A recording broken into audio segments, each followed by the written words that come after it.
Assalamualaikum warahmatullahi wabarakatuh. Sebelumnya perkenalkan, nama saya Eviana Pridayanti dengan NIM 10120101022 dari kelas BKNA. Pada kesempatan kali ini saya akan menjawab pertanyaan UAS yang telah diberikan oleh Bapak Syamsuddin Halim.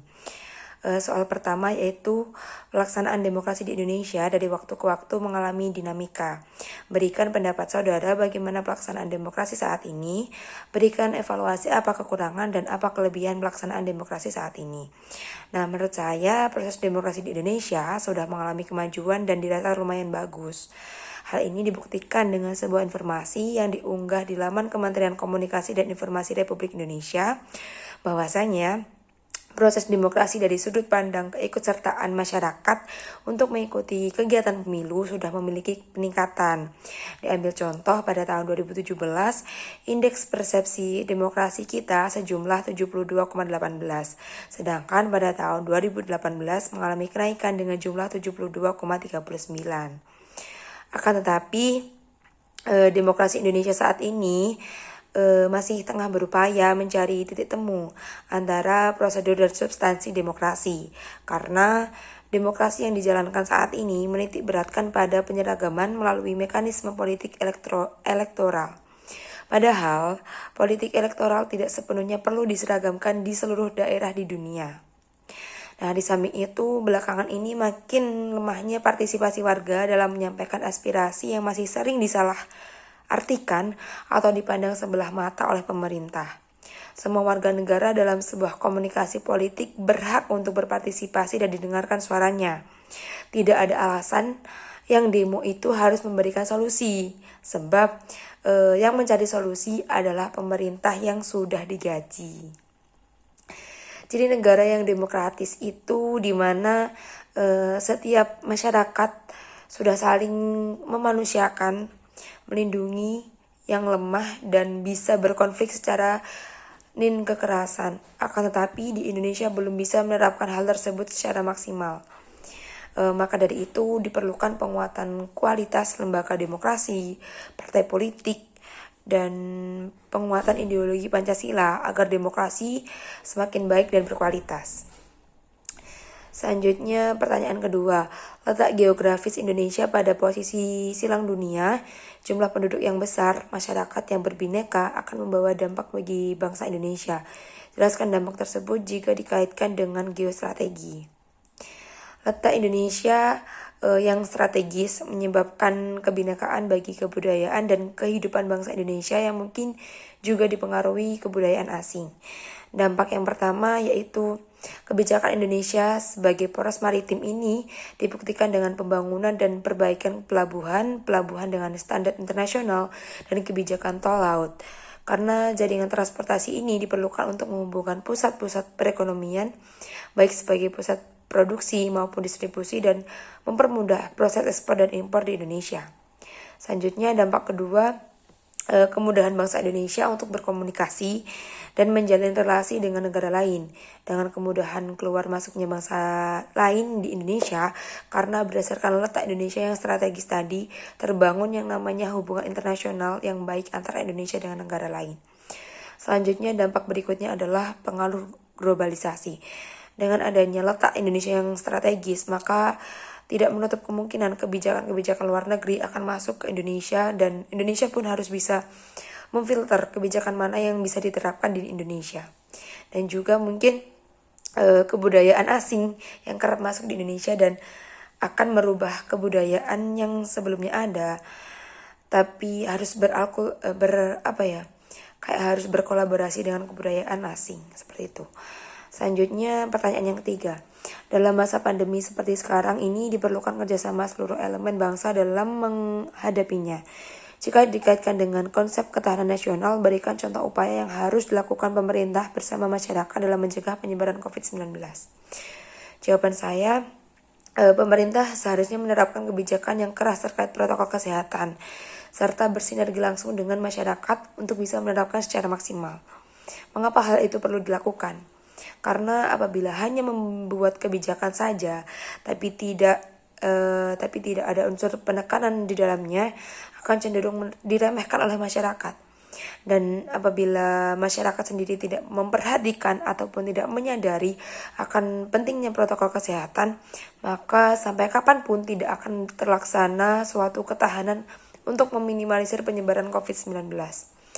Maka dari itu, kesimpulannya perlu ada kerjasama yang utuh dari pihak pemerintah maupun masyarakat terkait kebijakan protokol kesehatan, dan perlu adanya saling memahami, saling mengingatkan antara satu sama lain, baik itu kebijakan dari pemerintah maupun kesadaran dari masyarakat. Selanjutnya poin keempat, jelaskan makna pluralisme dan multikulturalisme. Kehidupan pluralisme dan multikulturalisme di Indonesia rentan terjadi gesekan antar kelompok dan golongan. Bagaimana Pancasila dan konsep Bhinneka Tunggal Ika dapat menjadi solusi dan penyelesaian masalah tersebut. Pluralisme merupakan suatu sistem nilai atau pandangan yang mengakui keberagaman di dalam suatu bangsa. Keragaman atau kemajemukan dalam suatu bangsa ini haruslah senantiasa dipandang positif dan optimis sebagai kenyataan real oleh semua anggota lapisan masyarakat dalam menjalani kehidupan berbangsa dan bernegara. Selanjutnya, untuk multikulturalisme sendiri berasal dari kata multi, artinya plural, dan kultural atau tentang budaya.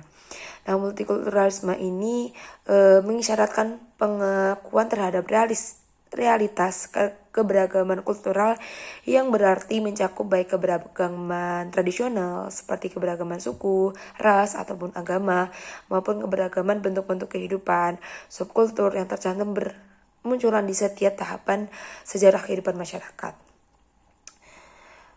Oke, selanjutnya konsep Pancasila dan konsep Bhinneka Tunggal Ika dapat menjadi solusi pluralisme dan multikulturalisme dikarenakan konsep Bhinneka Tunggal Ika ini merupakan semboyan yang tegas dalam menyatukan perbedaan masyarakat Indonesia yang beragam.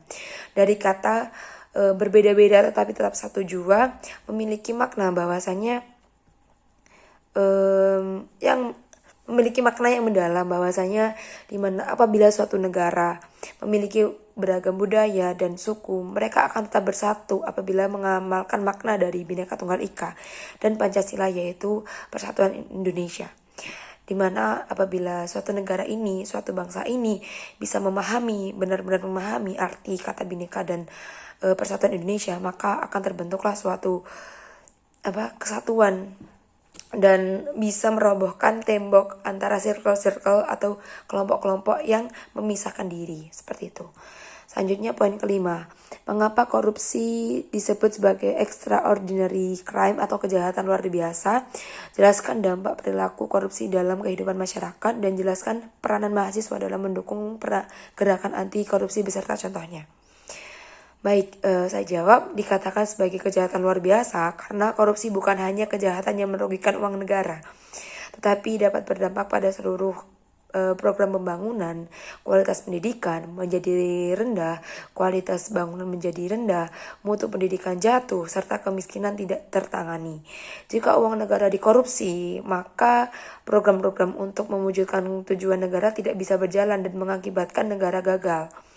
Nah, korupsi adalah kejahatan yang merampas hak rakyat.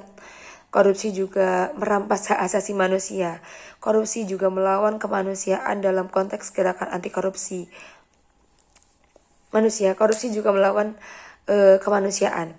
Dalam konteks gerakan anti korupsi, mahasiswa juga diharapkan dapat tampil di depan menjadi motor penggerak, yaitu mahasiswa didukung oleh kompetensi dasar yang mereka miliki, meliputi intelijensia, kemampuan berpikir kritis, dan keberanian untuk menyatakan pendapat. Dengan kompetensi yang mereka miliki tersebut, mahasiswa diharapkan memiliki mampu menjadi agen perubahan, mampu menyuarakan kepentingan rakyat, mampu mengkritisi kebijakan-kebijakan yang koruptif, mampu menjadi watchdog atau anjing penjaga lembaga-lembaga negara yang penegak hukum. Jadi di sini dimaksudkan mahasiswa dapat bisa menjadi kontrol atau agents dari tindak korupsi yang terjadi di Indonesia. Berikut jawaban dari saya, kurang lebihnya saya mohon maaf. Akhirnya saya tutup. Wassalamualaikum warahmatullahi wabarakatuh.